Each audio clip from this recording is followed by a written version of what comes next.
Welcome, everyone, and let's jump right into this explainer. Today, we're looking at grammar for big ideas, relative clauses for entire sentences.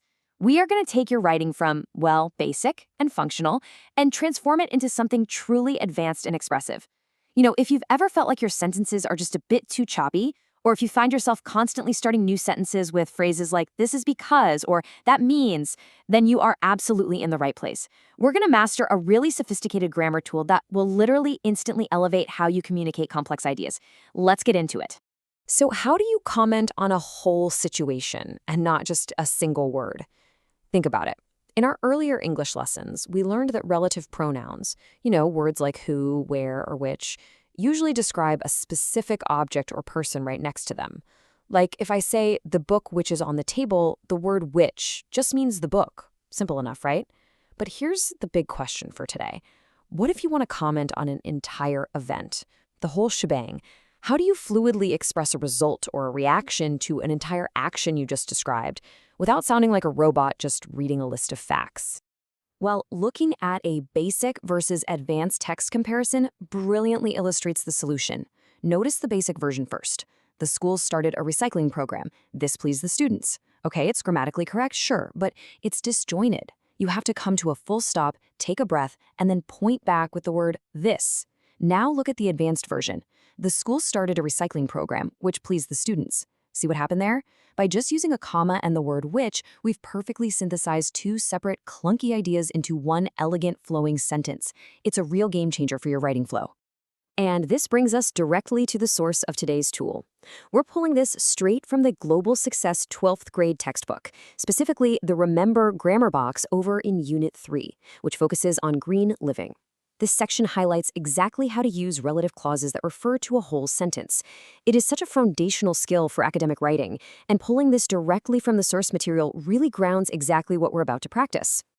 Now, what's really interesting here is the precise definition of what we're actually doing. We are using what's called a non-defining relative clause referring to a whole sentence. Basically, a clause introduced by which that refers back to all the information in the previous clause, acting as a summary of the entire preceding idea. Instead of which pointing to just the last noun, it carries the weight of the whole previous thought. So when we say the school started a recycling program which pleased the students, it wasn't the physical program itself sitting there that pleased them. No, it was the entire event, the fact that the school initiated this action that caused the happiness. Okay, so here is the crucial friction point. You must always use a comma before which. Seriously, always. I literally cannot overstate how important this little punctuation mark is. When you use this structure, this comma is like a giant flashing sign to your reader. It tells them, hey, stop. The word which isn't just describing the word right next to it, it's commenting on everything you just read in the first half of the sentence. Actually, scratch that. In a language exam or in professional writing, this single comma is literally the difference between a brilliantly crafted sentence and a grammatical error, so don't forget it. Let's break this grammar rule down into a highly practical three-step equation that you can use every single time you write. Step 1, state the action or the situation. Just tell us what happened. Step 2, place your mandatory comma. Take that brief pause. And step 3, add which, followed by your results, your consequence, or your comment on that situation. Action, comma, which, result. It is a wonderfully simple three-step formula for such a complex-sounding grammatical structure. Let's look really closely at the primary example provided in our textbook to prove just how much heavy lifting this word does. The sentence is, more and more people are interested in recycling nowadays, which is good for the environment. See how which entirely replaces that incredibly clunky, wordy phrase, the fact that. I mean, nobody wants to write or read, the fact that more and more people are interested in recycling nowadays is good for the environment. It just takes way too long to get to the point. The comma plus which bridge makes your writing immediately sharper and way more engaging. Let's move on and see how this builds across multiple real-world scenarios, perfectly themed around the green living unit we're studying. Look at these action and results pairings. I always turn off the fans when I leave the room, which helps save energy. The action of turning them off is what saves the energy. Plastic takes centuries to decompose, which explains why it is harmful. Public transport pollutes less, which is why people should use it. Or students work hard to clean up, which the teacher encourages. In every single bullet point here, we're taking a solid fact, adding our comma, and then seamlessly using which to explain the consequence or the importance of that fact. Now, you might be wondering, why does this matter for you in your future?